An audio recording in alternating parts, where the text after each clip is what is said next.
ఢిల్లీలో Congress MP KVP Ramachandra Rao మాట్లాడుతున్నారు. ఇప్పుడు లైవ్ చూద్దాం.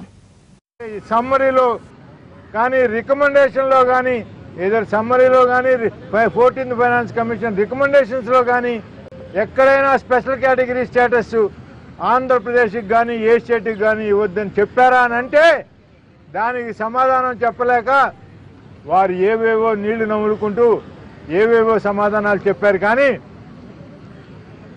ఆంధ్ర ప్రజల్ని వంచడం వారు ఇంకా వదలలేదు. ఆంధ్ర ప్రజల్ని వారు ఇంకా వంచిస్తూనే ఉన్నారు. ఆ విషయంలో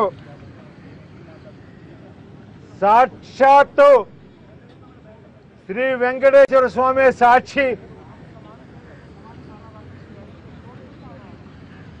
2002 నుంచి ముఖ్యమంత్రిగా పనిచేస్తూ ఆ రోజు ప్రధానమంత్రిగా ఉన్న మోడీ గారికి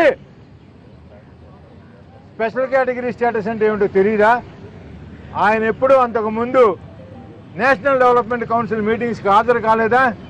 నేషనల్ డెవలప్మెంట్ కౌన్సిల్ మీటింగ్స్లో ఏం జరిగిందో ఆయన చూసుకోలేదా? లేకపోతే ఉత్తరాఖండ్కి తదితర రాష్ట్రాలకి ఏ విధంగా స్పెషల్ కేటగిరీ స్టేటస్ యాక్ట్లో లేకుండానే వాటికి స్పెషల్ కేటగిరీ స్టేటస్ ఇవ్వబడిందో ఆయనకి తెలియదా? ఈ విషయాలన్నీ వారికి తెలియక కాదు. ఇందాక గౌరవ సభ్యులు శ్రీ రంగరాజన్ గారు మార్క్సిస్ట్ సభ్యులు వారు చెప్పినట్టు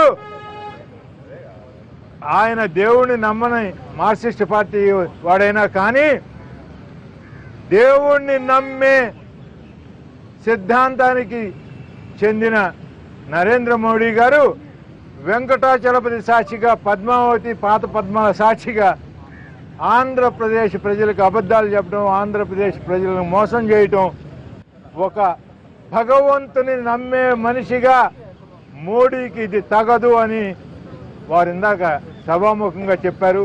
దాన్ని మేము ఇంతకు ముందు అనేక సార్లు మోడీ గారికి వారి సహచరులకి గుర్తు చేశాము.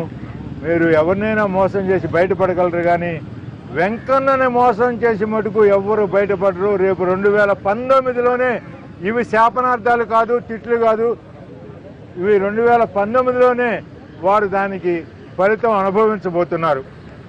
2019లో వారి సహచరులు అందరూ ఇంటికి వెళ్ళబోతున్నారు. ఇది సత్యం.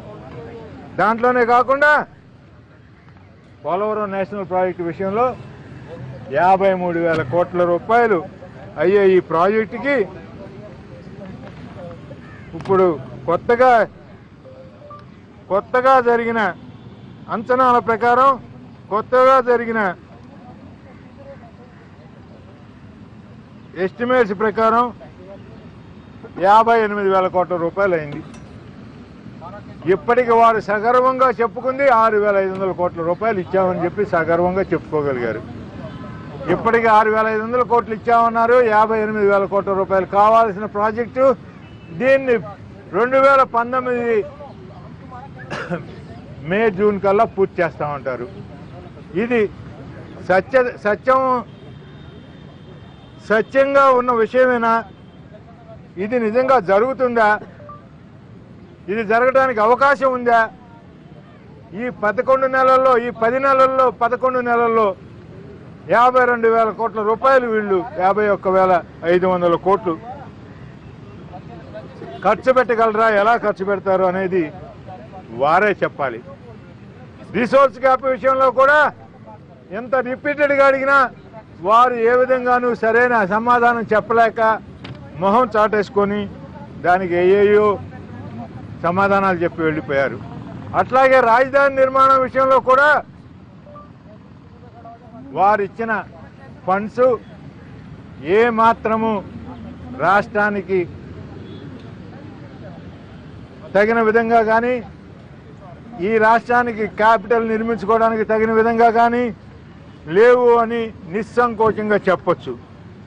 ఇక రైల్వే జోన్ విషయంలో అయితే ఒక ఎగ్జిక్యూటివ్ ఆర్డర్ తోటి రామవిలాస్ పాస్వాన్ గారు రైల్వే మంత్రిగా ఉన్నప్పుడు ఒక ఎగ్జిక్యూటివ్ ఆర్డర్ తోటి రైల్వే జోన్లని ఫీజిబిలిటీ రిపోర్ట్లు లేవు, కన్సల్టేషన్స్ లేవు. రైల్వే జోన్ ఒక ఎగ్జిక్యూటివ్ ఆర్డర్లో ఇవ్వటాలు జరిగినాయి. దుగరాజపట్నం పోర్టులో కేవలం 1000 crores వైబిలిటీ గ్యాప్ కోసం కేవలం 1000 crores వైబిలిటీ గ్యాప్ని రాష్ట్ర ప్రభుత్వం పెట్టుకోవాలా, కేంద్ర ప్రభుత్వం పెట్టుకోవాలా అని ఒకరి మీద ఒకరు నెపాలు నింపుకుంటూ దుగరాజపట్నం పోర్టుని అటకెక్కించారు. కడప ఉక్కు ఫ్యాక్టరీకి అంతకుముందు ఒక ప్రైవేట్ ఆపరేటరు, ఒక ప్రైవేట్ పారిశ్రామికవేత్త నేను కడప ఉక్కు ఫ్యాక్టరీని నిర్మించుకుంటాను సొంత డబ్బులతోటని మెకాన్ రిపోర్ట్ ఏదైతే ఈవేళ వారు చేస్తున్న మెకాన్ రిపోర్ట్ ఉందో అదే మెకాన్ రిపోర్ట్ ఆధారంగా అతను మొదలుపెట్టాడు. అతను వేరే కారణాల వలన వేరే రకమైన వీటితో అతను కడప ఉక్కు ఫ్యాక్టరీని చేపట్టలేకపోయినా మనకి ఇక్కడ క్లియర్గా తెలిసేది ఏంటంటే సొంత డబ్బుతోటి పెట్టి పూర్తి చేయడానికి పారిశ్రామికవేత్తలు ముందుకు వస్తున్నారు అంటే అందులో ఫీజిబిలిటీ లేకుండా ఉంటే, అది కనుక ఎకనామికల్ వైబిలిటీ లేదనుకుంటే దాన్ని ఎవ్వరూ తీసుకోరు. అందులో అది మనందరికీ తెలిసిన రహస్యమే. ఎవరు ప్రజాసేవ కోసం ప్రైవేటు పారిశ్రామికవేత్తలు ఎవరు ముందుకు రారు. రేపు కూడా సరైన ప్రోత్సాహకాలు ఇచ్చి సరైన అసిస్టెన్స్ వాళ్ళకి ఇస్తే మళ్ళీ రేపైనా కడపలో ప్రైవేట్ కేంద్ర ప్రభుత్వం ఫీజిబిలిటీ రిపోర్ట్ రాలేదని లేకపోతే ఫీజిబిలిటీ లేదని కుంటి సాకులు చెప్తూ కడప ఉక్కు ఫ్యాక్టరీని చేయట్లేదో ఇప్పుడు కాకపోతే ఇంకో 4 రోజుల తర్వాత అయినా అక్కడ మనం ఏదో ఒక రూపంగా ఉక్కు ఫ్యాక్టరీని చూడటం జరుగుతుంది. అది ఈ కేంద్ర ప్రభుత్వం డొల్లతనాన్ని, కేంద్ర ప్రభుత్వం యొక్క మోసపూరితమైన వాగ్దానాలని బయటపెడుతుంది. ఈ ముఖ్యమైన విషయాలే కాకుండా వెనుకబడిన వీటన్నిటికీ నీతి ఆయోగ్ అని ఒక బైబిలు, ఖురాను, భగవద్గీతకి సంబంధించిన విషయాల కంటే వాటికంటే ప్రామాణికమైన గ్రంథం ఒకటి వీరికి నీతి ఆయోగ్ రూపంలో దొరికింది. ఈ ఎన్డీఏ ప్రభుత్వానికి వారు ఆంధ్రప్రదేశ్ రాష్ట్రానికి అయితే ఎగ్గొట్టదలుచుకున్నారో, వేటిలనైతే మసిపూసి మారేడుకాయలు చేయదలుచుకున్నారో, వేటి గురించి ప్రజల్ని మోసం చేయదలుచుకున్నారో నీతి ఆయోగ్ అని ఓ దాన్ని పట్టుకొస్తున్నారు. ఏమిటండి ఈ నీతి ఆయోగ్? ఈ నీతి ఆయోగ్ అనేది ఒక అఫీషియల్ బాడీ. దానికి చైర్మన్ ఎవరండి? మన honourable prime minister Narendra Modi గారు దానికి చైర్మన్. అటువంటి నీతి ఆయోగ్ ఇక్కడ నేను సూటిగా ఒకటే విషయం అడగదలుచుకున్నాను. స్పెషల్ కేటగిరీ స్టేటస్లో మాట్లాడితే 14th ఫైనాన్స్ కమిషన్ చెప్తుందంటారు, ఎక్కడ రికమెండేషన్ లేకపోయినా.